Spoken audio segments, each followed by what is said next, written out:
انا حضرت اصغر حفله تخرج ممكن تشوفها في حياتك والله. الكيجيهات بتتخرج يا جدعان حرفيا، يعني هو اليوم حلو وكل حاجه، بس يعني غريب عليا شويه. الفكره في حد ذاتها تحفه. تنسيق اليوم عجبني جدا والله. سألوا تقديره ايه؟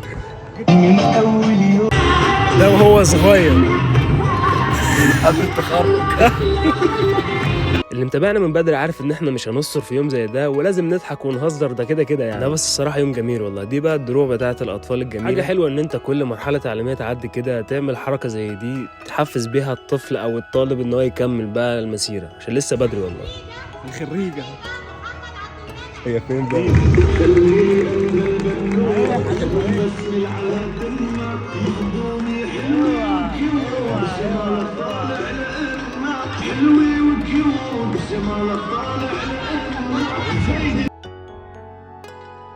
عقبال ما اشوفك متخرج زي البهوات دول.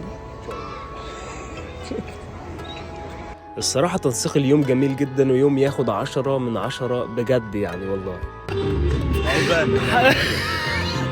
ما شاء الله، يعني انا مبسوط جدا على فكرة. بص وهو صغير برضه بيتخرج ده. الدنيا بقت بسرعة قوي. وعلى فكرة ممكن يكونوا فاكرين ان خلاص كده اخر سنة دي، لكن هو مش هيذاكر تاني كده. هو ذاكر اولاني بس هو ذاكر ايه؟ خلاص يا عم، اول ما امشي واسيبك والله خلاص عدي يوم. هحاول.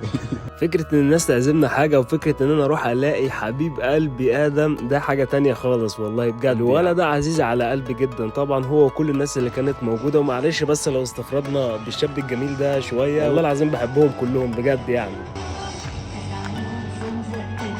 فرحوا اولادكم يا جدعان كل فترة بحاجة زي كده، او بحاجة بسيطة والله هتفرق معاه جدا. تعالوا اسألوا تقديره ايه؟ من أول يوم جيت الدنيا. بص على الكاميرا يا عم، انت مخمطتنا بقى يا اخي.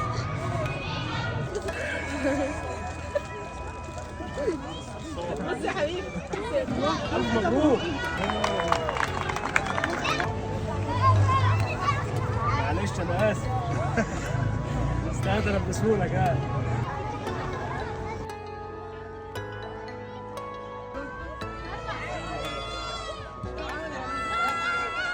مبسوط جدا باليوم الجميل ده، يوم ياخد 10 من 10، وعلى التنسيق وعلى الحاجات الجميلة اللي حصلت في اليوم. وبشكر جدا كمان الناس اللي كانت موجودة كلها. وشكرا على حسن الاستقبال وحسن الضيافة. وحرفيا الواحد كان جاي من الشغل تعبان، بس لما نكلمونا ما حبيناش نتأخر خالص مع الأطفال الجميلة دي. استنونا إن شاء الله في شوية فيديوهات جاية بإذن الله، حاجات زي كده. كل سنة وانتم طيبين.